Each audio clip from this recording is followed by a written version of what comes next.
Greeks gave us the first historical reference to the concept of sponsorship, horigos, and essentially the comment, the translation is, I lead the dance. And this goes back to probably the 4th century BC or something like that, when wealthy Greeks were encouraged by the community to essentially underwrite the cost of the celebration, the parade, the dance. And for doing that, what they were given was the right to wear the ceremonial color purple, right? They were allowed to place a sign or a plaque signage, okay, at the statue to Apollos or to Diana or someone like that who was laying around, Zeus maybe, if Zeus was having a good day. And then they got to hang out with the athletes. They got to go down into kind of the tunnels or down into the gymnasiums, into the training areas. And, you know, you guys might think that sport is a new invention. You'd know that the Greeks had the Olympics going about 776 BC, right? So that's 700 years before Christ, all right? And so there were athletes, there were people that were training, the wars would stop. If you watch the movie The 300, okay, there was a point, especially if you read the book The Gates of Fire, which is a story about the 300, the Greek city-states would always be fighting with one another and slaughtering one another, and then they would stop and they would go off to Olympus, and the warriors would compete in the games. And sport was actually preparation for war. And it's an interesting piece to be able to go back and look at how a lot of things in sport actually evolved. And if you read about the Spartans and how they trained, okay, if you saw the movie The 300 where they essentially form up a fighting box and they push forward, there's a direct translation to how many guys here played football? I know it's a sexist question.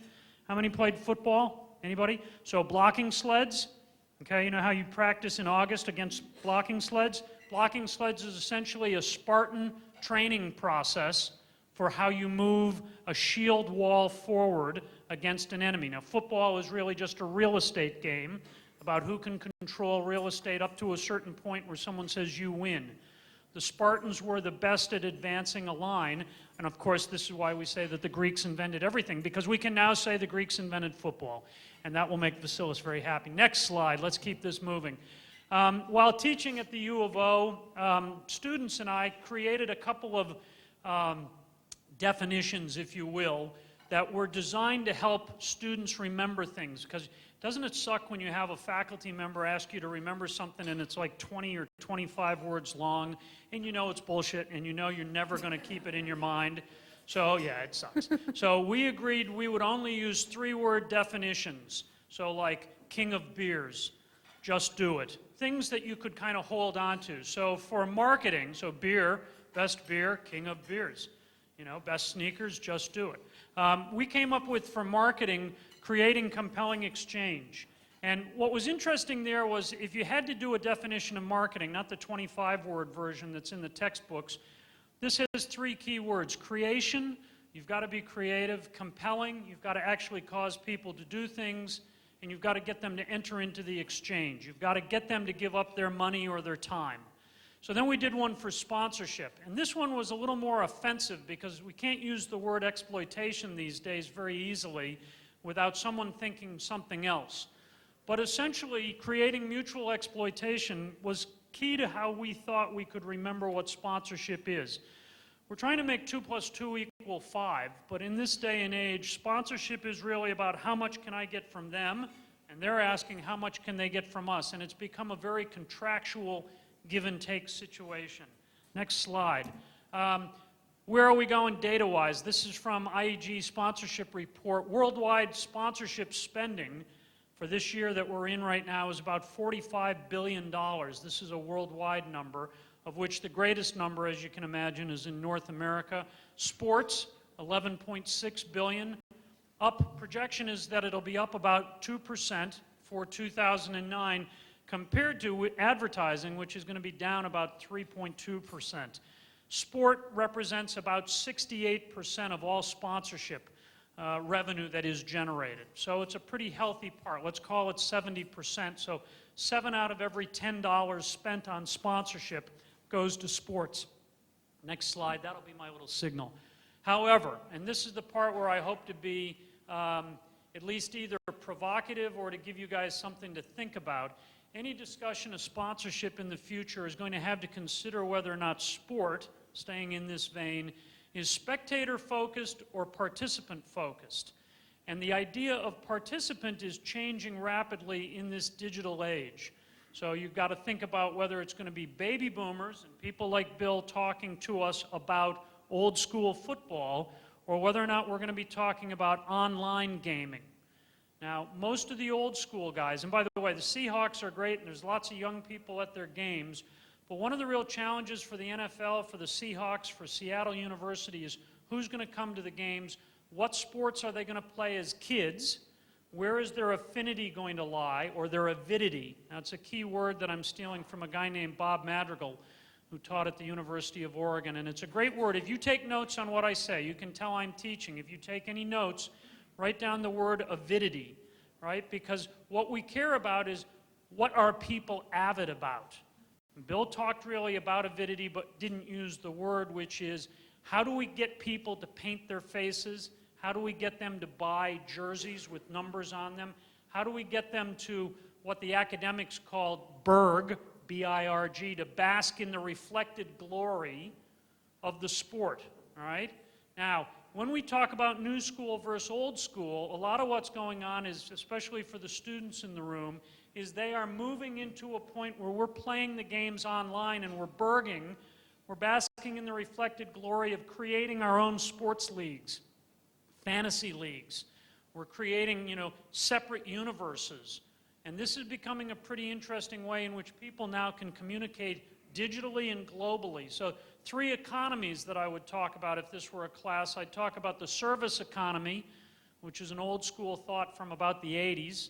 We talk about the global economy, which was a thing around the 90s. And we can now talk about the digital economy. And if things are not digitally efficient, a lot of businesses are really going to struggle. So the collected wisdom of the pro leagues, of the college sports industry is really being tested not only by this economy, but by the sophistication of the people who are running them. So for those of you who are students in the room who are thinking about wanting to get into the sports industry, you've got to be that much further ahead of and on top of what's going on digitally and how people are going to actually enter into the exchange. Your creativity is something that is actually critical to how businesses survive in the future. And I had students at Oregon who got hired at places like Nike because they could make a color Xerox. Because the guy who was 50 didn't know how to make a color Xerox.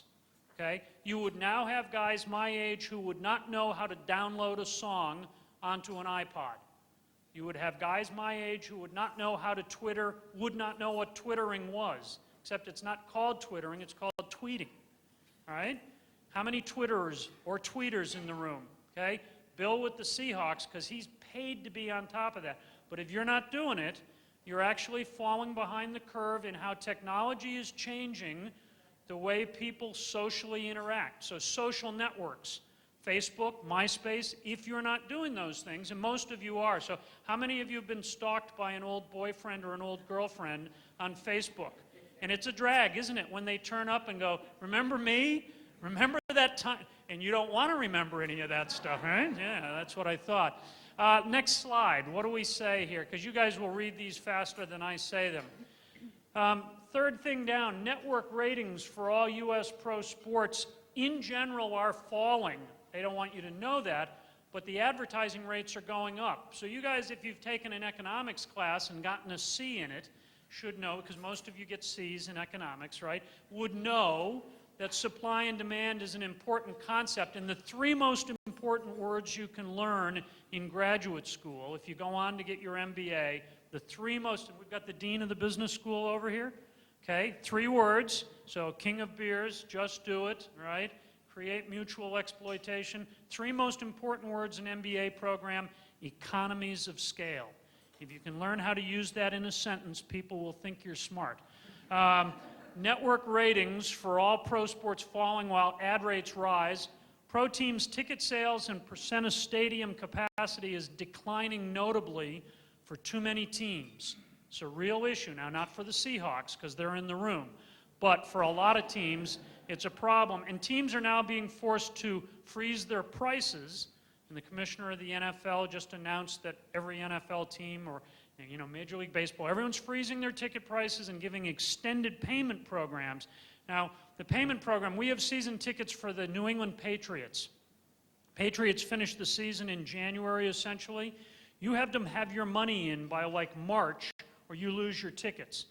Now, you don't get to go to games again until, let's say, September. So the float on 70,000 tickets, okay, I think you guys know what float is, okay, the float on 70,000 tickets for 6 months is a decent amount of money. Now, if you have to change that, and you give people now 6 more months to pay it off, you're going to lose millions. If you have to freeze ticket prices, but the cost of doing business goes up, your players cost more, but your ticket pricing is the same, then what it means is you got to get more out of sponsorship.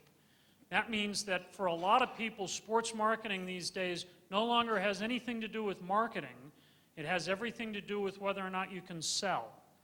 Okay, now the problem with most colleges and with most students is that they don't want jobs in selling, and colleges don't want to teach selling. So we have a problem where the industry, the sports industry, needs people who can sell, but no one actually teaches it. If you have the chance to take a sales class or to be tutored by someone who is a salesman or saleswoman, and it's not death of a salesman anymore, it's really kind of birth and rise of the salesman or saleswoman. We have to be gender neutral here, okay? Really critical, because that's where the jobs will be for you guys as you come out into this economy. Teams freezing prices and creating lengthy payment plans, but we're still going to see some teams fall over. The Phoenix Coyotes announced the other day they're bankrupt, essentially hoping that they'll be bought out by a billionaire from Canada. Props to the Maple Leaf State. Colleen, you're still awake over there? Okay. And Gary Bettman said, I'm shocked that the Coyotes are about to fall over. And it's kind of like, come on, Gary, you knew that they were losing millions every year. The estimate, I wrote a column on this for SportsIllustrated.com, the estimate is that a lot of NBA teams are losing somewhere between $20 and $40 million a year annually.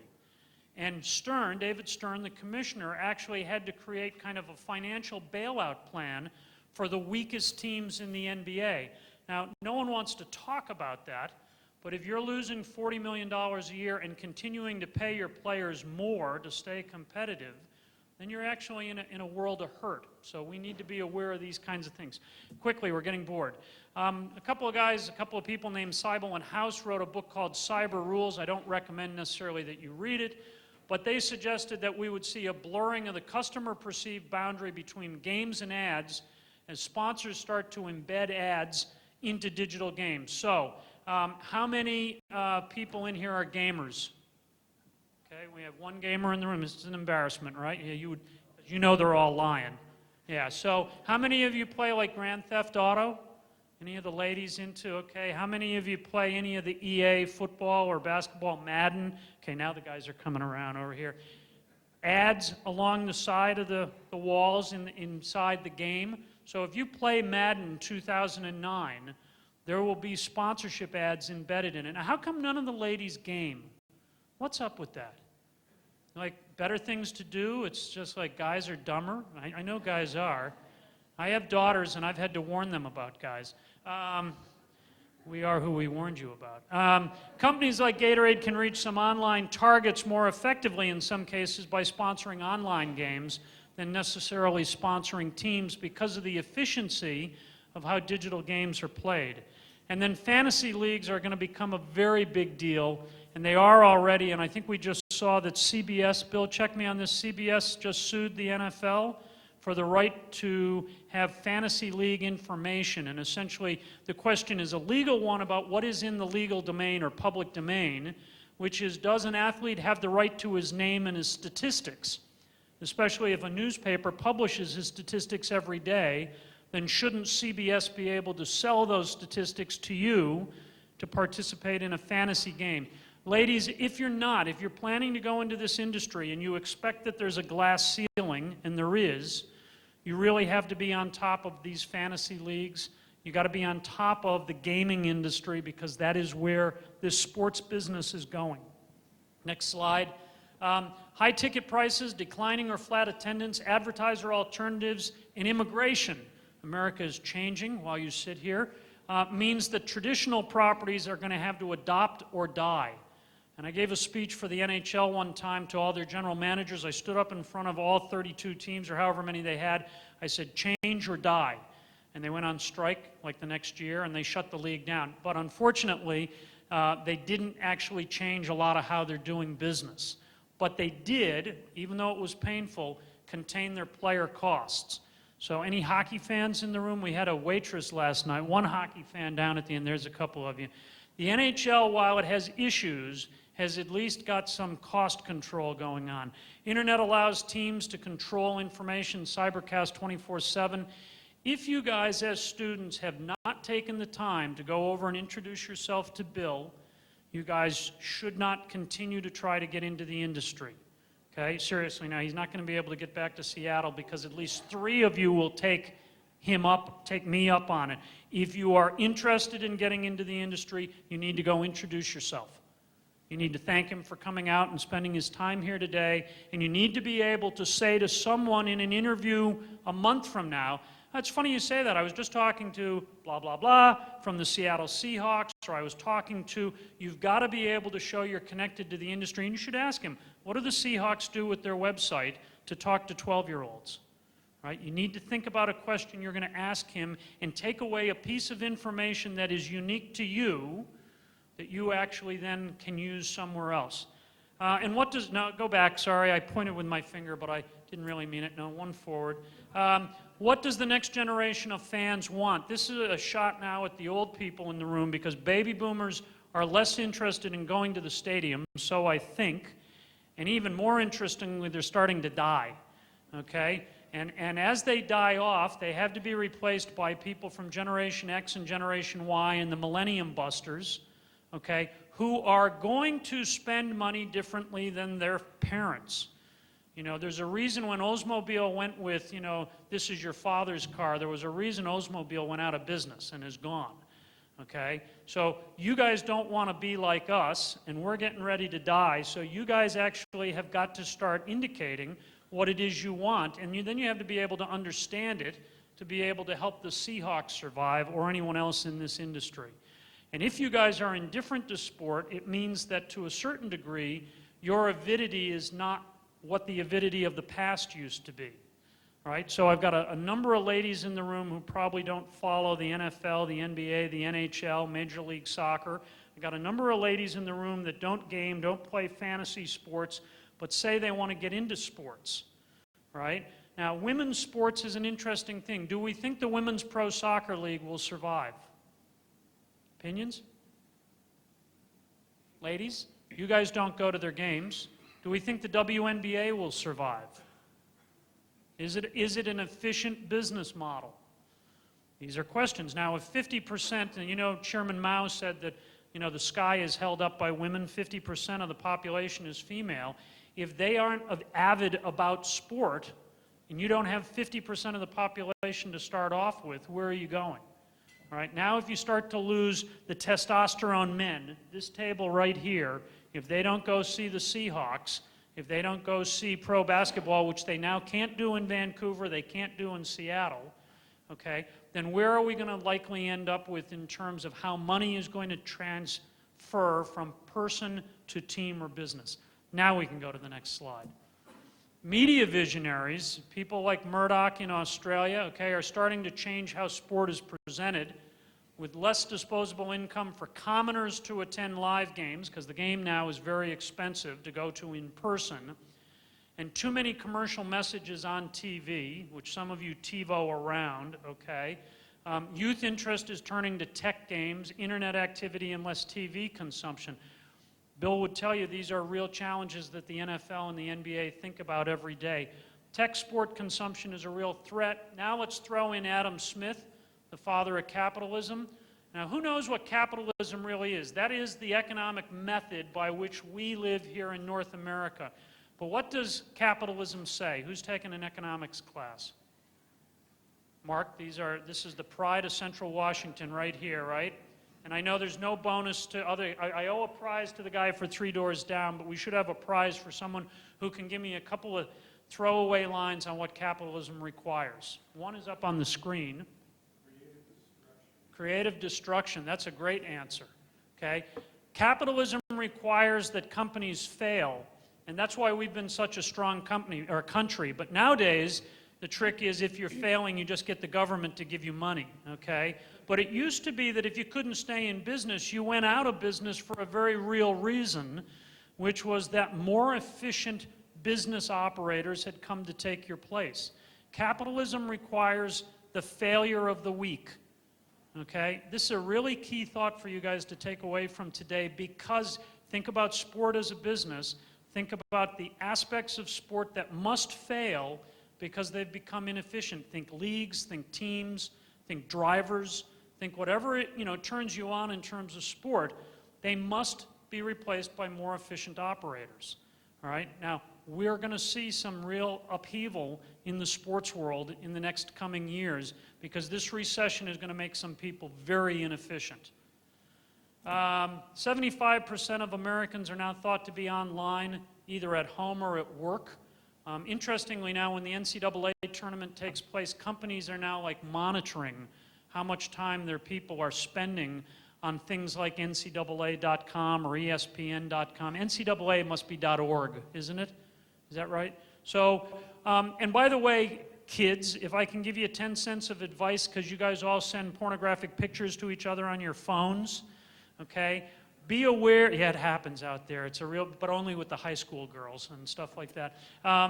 Be aware that your bosses are actually starting to track what you're doing online, okay? If you get a job, if you graduate and get a job, be very thoughtful about what you're watching online during the workday, even if you only think it's ESPN.com or CNN, because the amount of time you spend online during the workday is being monitored privately inside your organization.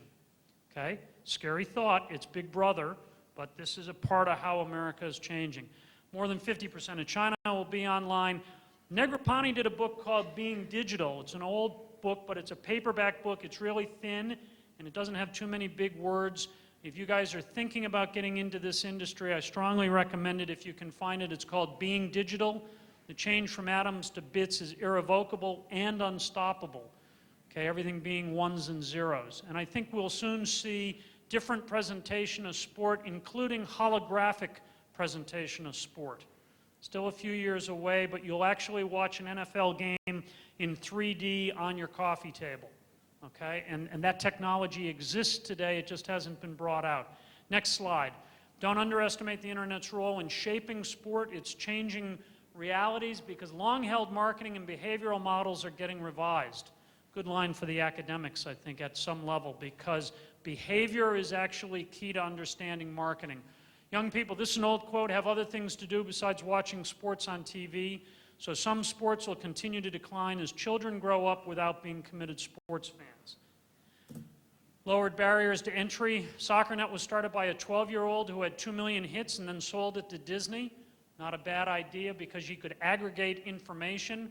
And this ability to aggregate niche markets or niche, depending on what country you're from, allows people to actually put together things like extreme sports, pornography, movies, music, apps. This is where iPhone is actually, if you kind of read USA Today, they run like a full-page ad, it seems like almost every day, of all the new apps that you can go and get. And businesses that aren't actually making themselves app-friendly are actually falling behind. So like how many of you guys have iPhones, right? Right? Basic kind of tool of the trade these days. If you don't have one, when you get one, you'll see the apps that you want. And so like SportsIllustrated.com has been very slow to create an app that actually is easy for people to manage, whereas USA Today has done an app, right? So the kind of access and how easy you make it for people to get the things they want is critical to efficiency and economies of scale. Next slide. Growth is driven by, this is my shout out to the University of Oregon, by Lynn Colley, access to interesting data, or data, Immediacy and interactivity, ability to be global and local, the ability to make the esoteric, too big a word, accessible, and is cost efficient. That's an interesting thought for you guys as you think about sports as a general business that you think you may want to get into, is to think about, is your sport or is your team providing these pieces to the next generation of consumers? And we had that great brand presentation from Bill, and he talked about the Seahawks brand and how do you make a 7-year-old care about the brand. And it may be more increasingly that it's that interactivity through the internet is because that 7-year-old may never get to the stadium. And we tend to think about all the 7-year-olds who live in Seattle, but what about the 7-year-olds who live, I don't know, in Yakima, who aren't going to get to the stadium but want to become Seahawk fans? What are we going to do for them?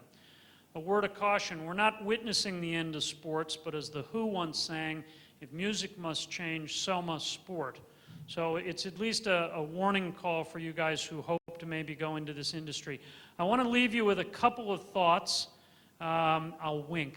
How about that instead of calling for it? Okay. Because I think, I don't think I'll show you. Do you want to see another Olympic video? Yeah, is that hard to do? Because I'm just about done except for leaving you with a couple of humorous end thoughts and then maybe taking a couple of questions. If it's easy to slap in the DVD that's up there that's sitting in the empty case. Well, question while we filibuster. Who's got a question? No questions? That's how efficient this seminar, this conference has been, that there's not a question. Don't you have a student to flog that you can say, all right, can't make fun of the blondes now anymore. They'll ask questions. No, you don't have to do sales before, but if you can show that you've done sales, you'll have a much greater chance of getting picked up. Bill said it earlier, the fastest way into sports right now is through ticket sales. And if you can convince people to buy tickets in this economy, you will immediately emerge. It's kind of like a bell curve. If 10 people show up for a job and they all get hired selling tickets, there'll be one person who's really good, there'll be 3 people that are okay, there'll be 5 people that are below average, and there'll be 1 person who gets arrested. And it's kind of like, and so you want to try and be at the front end of that curve to be able to show that you know how to sell and the thought process behind selling. Because ultimately in sports these days, everything has got to get sold. Yes, ma'am. How do you get hired?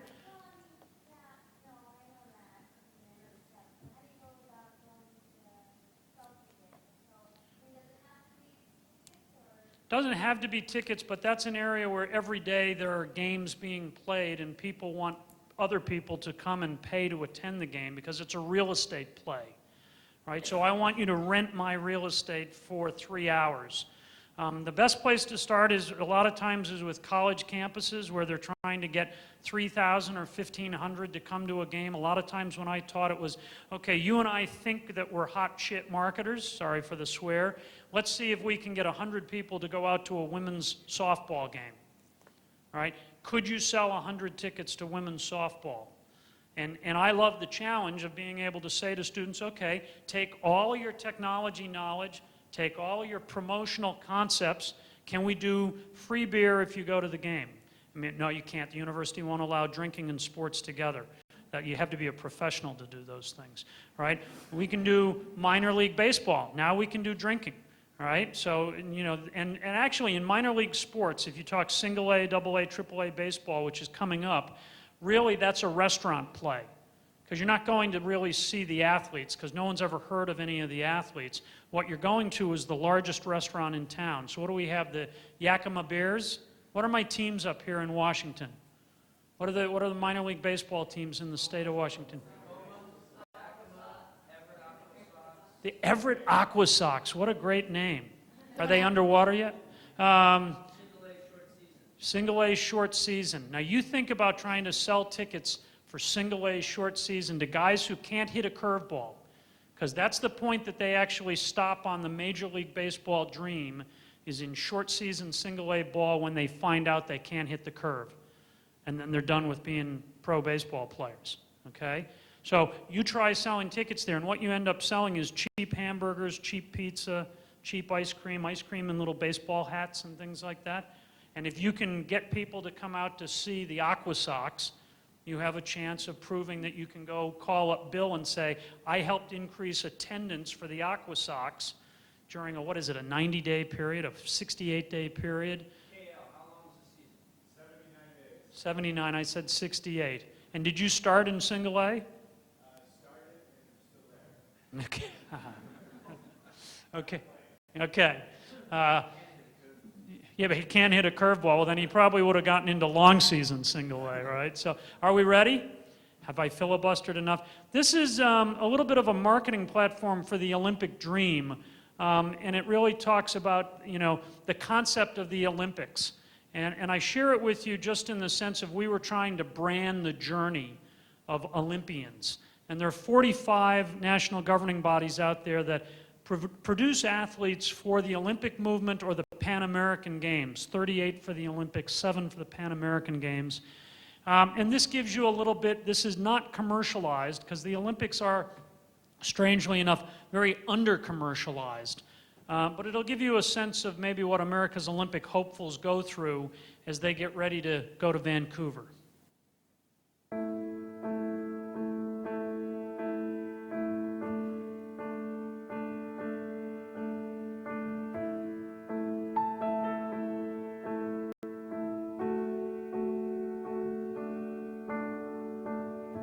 Amazing awaits, where we least expect it, or after training for it all our lives.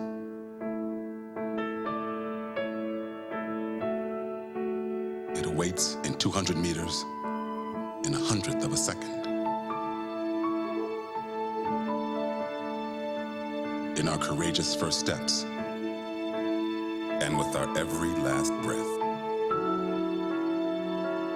It awaits on the shoulders of our teammates, in the footsteps of our heroes, when we shatter records and when our spirits prove unbreakable. Amazing awaits when a small town playground takes us to the world's stage. And when that distance is measured in effort, when our hope makes us hopefuls and bravery carries us on her back. It awaits when we cross finish lines and when the journey has just begun. When we come from nothing, from nowhere, over hurdles, over mountains. Amazing awaits in our Olympians, in all Americans, in the honor of victory and the glory of pursuit. It awaits when we work hard enough, want badly enough, and refuse to say we've had enough. With a nation behind us, with a world before us, and within us all, amazing awaits. If you're interested in getting into this business, the concept you probably have to carry is that it is a journey of greatness, because it's a difficult industry to get into. And what you want to do is you want to make sure that maybe in your mind, you're working as hard as the athletes that just got featured in that video. So a lot of us sit here and we think it would be really cool to be an Olympian. And a lot of you have probably played youth sports and have kind of reached the limit of how far you could go as an athlete. So as a spectator, you look at those athletes and you say, man, it would be so awesome to be a world champion. It would be so awesome to be an Olympian. It would be so great to win a medal. Greatness. The commitment, the sacrifice that those athletes make to reach that level of performance, of elite athletic performance, is massive. If you want to get into the sports industry, think of yourself kind of in those athletic terms. It will be a function of sacrifice. It will be a function of intelligence, of networking, okay, of charisma. It'll be a function of a whole lot of stuff that some of you will be able to muster and many of you will not. And you'll default into becoming other things, but at this point, if you're still a college student, you have the capacity to become anything you want. The issue is when you'll self-select out. Now, there's some research in America right now relative to sport participation. which is that, check this fact out, most kids today in America get out of organized sport by the age of 13.